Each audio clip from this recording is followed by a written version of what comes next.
Hi friends, நம்ம வந்து இன்றைக்கி ஜூலை 6 போஸ்ட் மார்க்கெட் அனாலிசிஸ் தான் பார்க்க போகிறோம். நிஃப்டி 50 நான் வந்து மார்னிங்கே 1 ஹவர் டைம் ஃப்ரேமில் போயிட்டு ட்ரெண்ட் லைன் வந்து ட்ராப் பண்ணி வச்சுக்கிட்டேன்.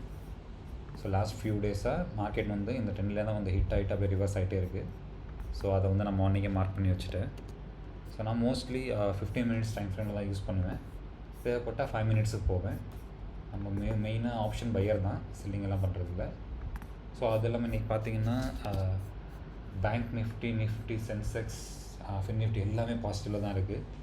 நிஃப்டி வந்து 159 point, Sensex 521, bank Nifty 353, fin Nifty 118. So எல்லாமே அப்சைடில் தான் இருக்குது. நல்ல ஒரு பாசிட்டிவ் மார்க்கெட் தான் இன்றைக்கி. ஸோ நேற்று பார்த்தீங்கன்னா மார்க்கெட் வந்து நல்ல கேப் அப் ஆகி ஓப்பன் ஆகிட்டு நம்மளோட ட்ரெண்ட் லைனில் போய் ஹிட் ஆகிட்டு அங்கே அப்படியே ரிவர்ஸ் ஆகிடுச்சு. நான் நேற்று அந்த கேப் அப் வந்து கவர் பண்ணி அதுக்கப்புறம் ரிவர்ஸ் போகும்னு பார்த்தேன், பட் இங்கேயே நின்றுச்சு. ஸோ அட்லீஸ்ட் நான் இன்றைக்கி வந்து மார்க்கெட் இது வந்து கவர் பண்ணிவிட்டு அதுக்கப்புறம் அப்புறம் அப் சைட் போகும்னு நினச்சேன். பட் இன்றைக்குமே மார்க்கெட் வந்து அப் சைடில் ஓப்பன் ஆகிட்டு கேப் அப் ஆகிட்டு அப்படியே மேலேயே போயிடுச்சு. தோ இந்த மார்க்கெட் வந்து க்ரீனில் இருக்குது, அதாவது அப் சைடில் போயிருந்தாலுமே நான் ப்ரீமியம் சார்ட்டில் பார்க்கும்போது ப்ரைஸ் மூமெண்ட் வந்து கொஞ்சம் ஸ்லோவாக தான் இருந்தது. இன்றைக்கி ஒரு ஸ்லோவர் சைடாக தான் இருந்தது.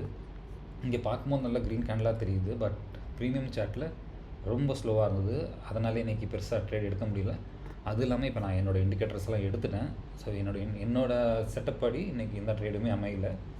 ஆல்மோஸ்ட் ட்ரேட் வர மாதிரி இருந்தது, பட் ஸ்டில் நான் அதை எடுக்கல. பிகாஸ் 100% என்னோடய செட்டப்பில் வராத வரைக்கும் நான் ட்ரேட் எடுக்க மாட்டேன்.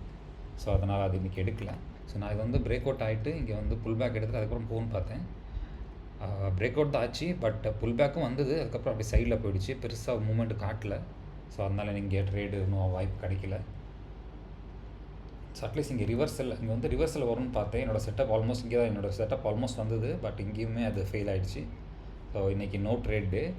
ஸோ நாளைக்கு ஐ டோன்ட் நோ, மேபி இந்த கேப் ஃபில் பண்ண வருதா இல்லாட்டி அப்படியே மேலே போகுதான்னு பார்ப்போம். ஸோ கேப் அப் ஆகிறதுக்கு நிறைய சான்ஸ் இருக்க மாதிரி எனக்கு தெரியுது.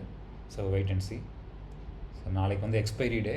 ஸோ நாளைக்கு மார்க்கெட் இன்னும் கொஞ்சம் எக்ஸைட்டிங்காக இருக்குன்னு நினைக்கிறேன். இன்றைக்கி ரொம்பவே ஸ்லோவாக இருந்தது. ஸோ நாளைக்கு நல்லா வாலட்டைலாக இருக்குன்னு எக்ஸ்பெக்ட் பண்ணுறேன். பார்க்கலாம் எப்படி இருக்குன்ட்டு. ஸோ தேங்க்ஸ் ஃபார் வாட்சிங். நம்ம அடுத்த வீடியோவில் பார்க்கலாம். பாய், டேக் கேர்.